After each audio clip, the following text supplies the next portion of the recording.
Qui est face au miroir ce matin, vous allez vous présenter. Votre situation familiale? Célibataire. Votre devise? Plus d'honneur au singulier que d'honneur au pluriel. Quel est votre prénom et votre nom? Pierre Berger. Merci Pierre Berger de venir me rejoindre. Pierre Berger est avec nous ce matin sur le plateau de Thé au Café durant 1 heure. C'est un homme d'affaires, c'est un homme de pouvoir, c'est aussi un homme d'influence. Comment allez-vous? Pas mal. Ça va? Comment allez-vous, vous? Oui, également. Nous nous sommes rencontrés il y a quelques années. Oui. Depuis, beaucoup de choses se sont passées, pour nous tous d'ailleurs, mais notamment pour vous. Vous êtes un homme très, très accaparé, très attractif aussi. Hein. Vous attirez la terre entière. Est-ce que vous pensez que vous attirez pour l'homme que vous êtes ou aussi pour ce que vous représentez? D'abord, je ne suis pas sûr d'attirer. Mais si je vous écoute, si supposons que j'attire, je pense que c'est pour l'homme que je représente. Pierre Berger, quelques témoignages d'amis viendront émailler cette émission, et notamment celui de Catherine Deneuve. Et puis Emmanuel Donzella, en fin d'émission, viendra aussi vous interpréter un texte. Il est en loge, il est en train de scruter le moindre de vos propos, et il viendra donc vous dire son texte à la fin de ce Thé au Café. Pierre Berger. Pierre, c'est le prénom aussi de votre père. Est-ce Oui. que c'était pas lourd à porter? Non, c'était facile parce que quand ma mère nous appelait, on ne savait pas pour qui c'était, donc personne ne répondait. Ça nous a beaucoup arrangé, au contraire. Des parents militants. Très militants. Très militants. Ma mère surtout. Avec une conscience politique qu'elle vous a transmise? Probablement, puisque très jeune, j'ai eu une conscience politique, puisque très très jeune, j'avais 15 ans, je me suis intéressé à la chose publique, à la politique. Et même j'ai gardé de cet âge-là, et d'une manière très vive, très précise, la lecture d'un philosophe allemand, qu'on appelle dans la gauche hegelienne, et qui s'appelait, lui, Max Stirner. On dit souvent un anarchiste. Il était, comme moi. Votre mère était institutrice. Bien sûr. Vous avez été même dans sa classe. Oui, c'était pas avec Baron. Ça doit être troublant, non? Je ne sais pas si c'est troublant, mais c'était pas agréable. Pourquoi? Bon, parce que naturellement, c'était moi, l'élève auquel on ne passait rien. Il fallait que vous soyez exemplaire. Il fallait que je sois exemplaire. Je ne suis pas sûr de l'avoir été. Vous affirmez souvent, en parlant des relations mère-fils, qu'il y a de l'ambiguïté dans cette relation. Je ne sais pas, vous êtes allé chercher ça, mais c'est vrai. Je n'ai pas dit ça. Ce n'est pas tout à fait ambigu. Je dis que c'est une relation compliquée. Même moi, je n'ai pas eu ce problème avec ma mère, soyons précis. Mais c'est bizarre. Parce que, quand même, c'est la relation la plus naturelle du monde. Il y a une relation naturelle, c'est quand même de faire des enfants. Faut bien être clair avec ça. C'est une chose, il n'y a pas plus naturelle. Comme ça que le monde existe et se poursuit, bien sûr. D'un autre côté, avoir porté en soi un enfant pendant 9 mois, je trouve que c'est après difficile. Le rapport est difficile. Il y a une appropriation. Une possession. Une possession et une appropriation. C'est pour ça qu'il y a si souvent, je n'ai pas dit toujours, je n'ai pas dit tout le temps, si souvent des conflits mère-fils. Vous étiez amoureux d'elle? Non. C'était un modèle pour vous? D'une certaine manière, oui, mais pas comme on pourrait l'entendre. J'aimais beaucoup des choses, c'est ma mère. Elle est toujours en vie. Elle va avoir 107 ans. C'est inimaginable. Si, ça existe, non? Et en bon état de santé? Pas en très bon état de santé, mais enfin très consciente. En montant à Paris, qu'est-ce que vous espériez y trouver? J'espérais y trouver à quoi j'avais cru toute ma vie, mais c'est pas ce que j'ai rencontré. J'espérais trouver, je sais pas, une communauté d'intellectuels, d'écrivains, de journalistes, parce que je voulais être l'un et l'autre, écrivain et journaliste. Et vous avez été déçu? Non, mais c'était pas ça. Non, je n'ai pas été déçu. Je ne vais pas être déçu parce que je trouve que que j'ai eu une vie plutôt au-delà de ce que je pouvais espérer. J'ai rencontré des gens merveilleux, je suis devenu l'ami de gens merveilleux, très importants, soit où que ce soit, dans la littérature, des cinéastes, dans la politique aussi. Donc je suis très content. Une vie bien remplie, la preuve avec Alexandra Garde. Vous êtes un peu comme un marionnettiste, Pierre Berger. Longtemps, vous avez tiré les ficelles de la renommée pour des artistes inspirés, tissant votre légende dans l'ombre de leur destinée. Élu Yves Saint-Laurent, Bernard Buffet, tel un Pygmalion, vous les avez aidés, financés, aimés. Je suis un artiste manqué, au sens freudien du terme, c'est-à-dire que je ne suis pas passé à l'acte. Un peu quand même. Et le Pygmalion est devenu patron, tirant toutes les ficelles, artistiques, financières et même politiques, puisque vous soutenez médiatiquement ou financièrement la gauche. Patron de mode, vous avez aidé votre compagnon Saint-Laurent à fonder sa maison de couture. J'ai senti qu'il était complètement gêné dans toutes ses entournures, et qu'il avait probablement besoin d'être aidé. Maison que vous dirigez d'une main de fer. Les filles, dans l'ordre, s'il vous plaît. Alors, les smokings noirs féminins, les robes Mondrian ou Braque et les petites robes noires, c'est un peu vous aussi. 40 ans à la tête de l'Empire Saint-Laurent. Belle histoire d'amour, c'est vous. Et la vôtre aussi, mais pas l'unique. Patron de presse, vous dirigez aussi Le Monde et Têtu que vous avez créé. Patron d'art, vous possédez votre propre société de vente aux enchères et pouvez vous vanter d'avoir dirigé les 3 opéras de Paris, le Théâtre Athénée et sauvé la Villa Majorelle. Vous savez, il n'y a que les fous qui réussissent, et je me méfie des gens de raison.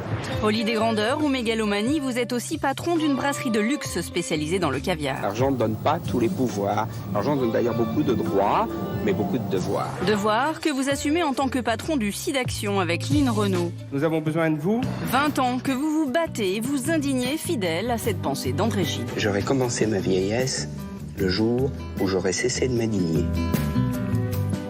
C'est Gide, ça. Ouais. Qu'est-ce qui manque à votre parcours ? Il y a tellement de choses que je suis étourdi. Pourquoi vous avez cette affection pour les artistes ? Je ne sais pas. Peut-être parce que c'est ce que j'aurais voulu être. J'ai entendu qu'on m'appelait Pygmalion. Faudrait peut-être s'entendre sur ce mot. Je ne sais pas. Moi, je ne me prends pas pour un Pygmalion. Parce que Pygmalion, c'est quelqu'un qui a façonné d'autres qui venaient de rien. Ou à peu près. Ou qui révèle. Mais moi, je n'ai pas révélé personne. Je voudrais être précis là-dessus. Vous savez, j'ai connu Yves Saint-Laurent, parlons de lui, le jour où il a présenté sa première collection en ayant succédé à Christian Dior. Il a fait un absolu triomphe, et triomphe mondial. Et c'est ce jour-là que je l'ai rencontré. Donc je ne lui avais pas tenu la main, que je sache. Non, je veux être précis parce que ou peut-être parce que je suis orgueilleux, peut-être parce que je veux qu'on parle de moi, et pas des gens que j'ai aidés, ça c'est possible, je vous le concède. Mais c'est vrai quand je dis que j'ai peut-être eu beaucoup, certainement même, des talents divers pour permettre mais je n'ai pas fabriqué Yves Saint-Laurent, pas plus que Bernard Buffet. Monter une maison de couture avec lui, ça a été un acte d'amour ? Bien sûr. Avant tout. Bien sûr. Moi, je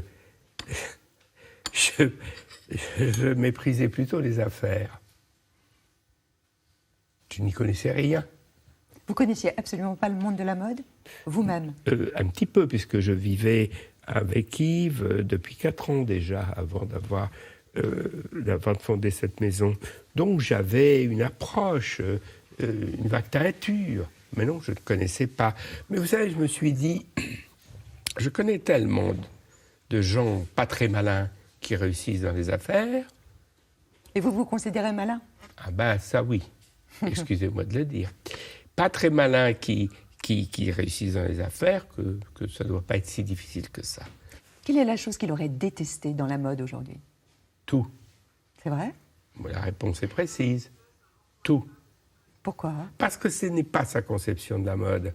Je veux être précis là aussi. Mais je ne veux pas qu'on entende, car je ne le dis pas, qu'il n'y a pas de gens de talent aujourd'hui, que la mode... Je suis président, et parce que je l'ai fondé, de l'Institut français de la mode. Et si je suis toujours président de l'Institut français de la mode, qui est un institut exceptionnel, c'est bien parce que je crois à la mode.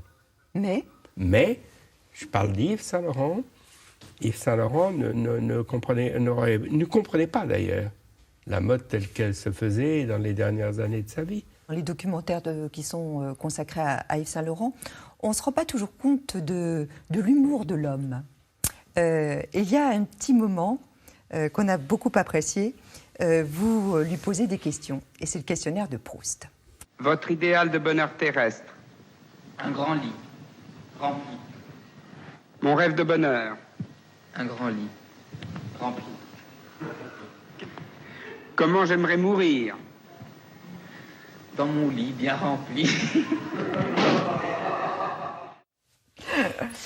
Ça lui correspond bien? Bien sûr. Ça, c'était des après-midi qu'on passait ou ici ou là, mais là, c'est chez Jean Loussief, le très grand photographe, et on venait prendre le thé vers 5 heures, et puis voilà, après, il y avait, je me rappelle, ce jour, il y avait Claude et François-Xavier Lalanne, enfin, c'était amusant. Un lit bien rempli, qu'est-ce que ça signifie pour lui? Vous n'avez qu'à deviner toute seule. Voilà. Avec une véritable attirance quand même pour le corps, pour la sexualité. Oui, mais ça, il ne l'a jamais caché. Non.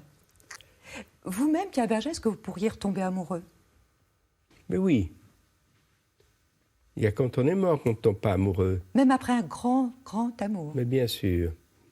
Puis vous savez, la création, écrire son nom sur les pierres du Mont-Saint-Michel, tuer quelqu'un et tomber amoureux, c'est tout simplement pour tromper la mort.